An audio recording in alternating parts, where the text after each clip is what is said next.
Assalamualaikum warahmatullahi wabarakatuh.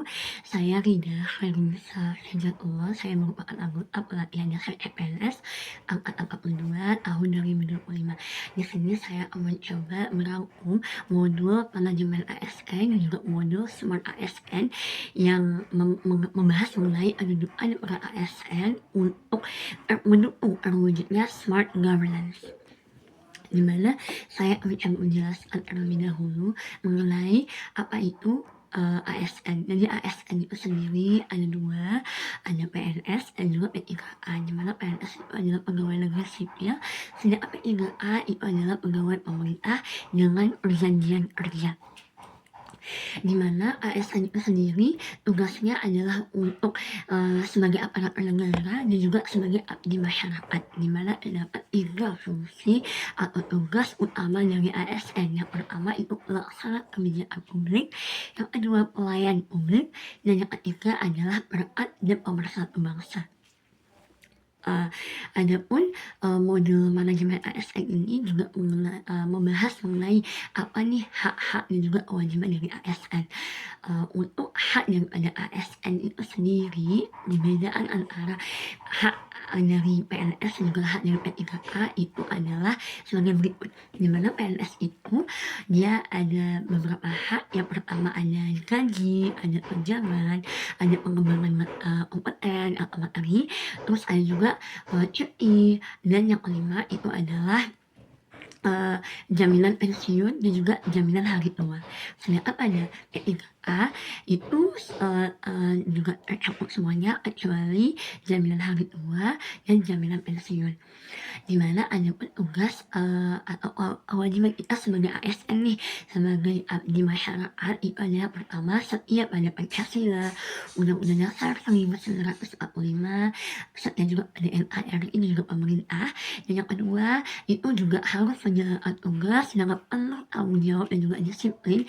Yang ketiga menjaga netralitas politik. Nah di sini ASN kita sebagai ASN itu tidak boleh adanya keberpihakan atau adanya kecenderungan. Jadi dalam politik itu harus benar-benar netral. Yang keempat tidak menyalahkan wewenang atau kewenangan, dan yang kelima menjunjung tinggi etika dan juga nilai norma hukum. Adapun kode etik dan perilaku ASN itu sendiri itu adalah yang pertama menjunjung tinggi integritas, profesionalitas, akuntabilitas, dan juga memberikan pelayanan yang adil, ramah, dan juga transparan.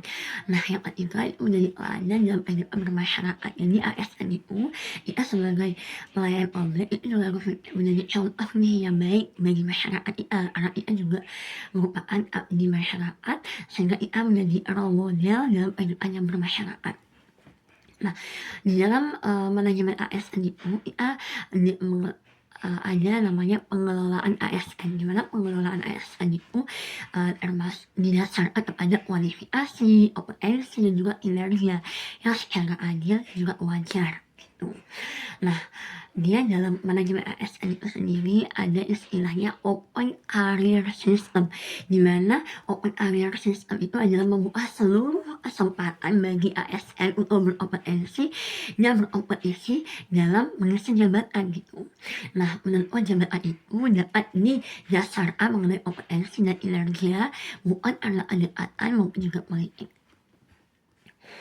Nah diharapkan dari pengelolaan ASN ini kita nih udah tahu nih bagaimana kedudukan kita, bagaimana peran kita, bagaimana tugas utama kita dalam kehidupan bermasyarakat gitu.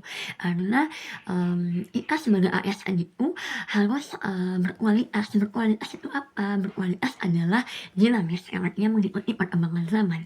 Jadi karena perkembangan zaman sekarang itu penuh dengan digitalisasi, maka kita diharapkan dapat menyesuaikan perkembangan daripada zaman ini yang digitalisasi. Nah kira-kira apa sih itu Smart ASN? Smart ASN itu adalah merupakan singkatan yang terdapat poin-poin di dalamnya, di mana S itu simple, M itu moral, A itu accountable, R itu responsif, dan yang kelima transparansi. Jadi di mana ASN itu dituntut untuk menjadi pribadi yang profesional, yang adaptif, yang berintegritas, dan melek sama teknologi. Apalagi sekarang itu merupakan era digitalisasi. Jadi kita sebagai ASN wajib dan sangat harus melek sama teknologi. Nah, apa sih itu simple? Nah, simple itu sendiri adalah merupakan kita tuh bekerja dengan efektif, efisien, dan tidak berbelit. Sedangkan yang moral itu artinya ASN itu harus menjunjung tinggi etika, integritas, dan juga akhlak yang mulia. Di mana kita, kode etik kita itu adalah diatur dengan nilai-nilai berakhlak tadi. Nah, yang ketiga itu accountable. Accountable itu apa? Accountable itu adalah transparan, jujur, bertanggung jawab, ramah gitu. Nah, apa itu responsif?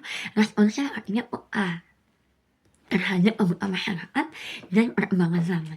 Jadi kita diharapkan ASN itu menjadi pribadi yang dinamis, yang mengikuti perkembangan zaman, yang juga ikut belajar mengenai perkembangan zaman itu sendiri. Nah, apa sih itu transparan? Transparan itu artinya terbuka dalam proses kerja, dan juga pelayanan.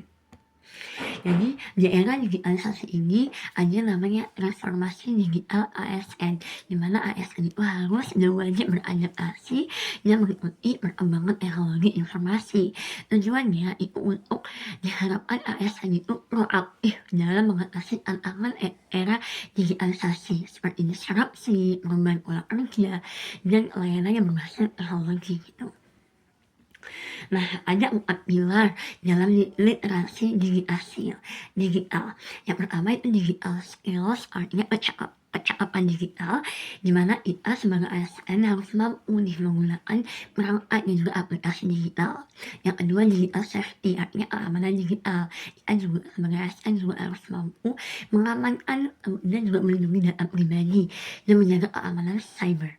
Yang ketiga digital culture, yang artinya budaya digital, di mana kita harus tetap beretika ketika menggunakan teknologi. Kita juga harus menjunjung tinggi perbedaan, menghormati perbedaan yang ada, dan menjaga harmonisasi di ruang digital.